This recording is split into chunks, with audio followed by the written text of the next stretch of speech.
it can be difficult to get a foot in the door of your ideal career.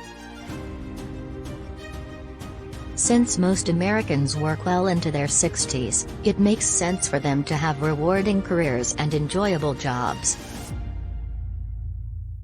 Many workers would be content with a job that offered low levels of stress, good work-life balance, and reliable opportunities for advancement, promotion, and increased pay. What's a plumber's job like? The workplace setting varies.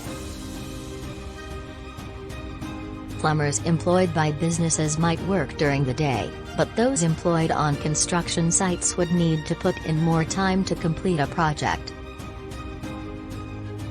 Over 10% of the plumbing workforce are independent contractors who can set their own hours. Nearly all plumbers are accessible on the weekends and late at night in case of an emergency.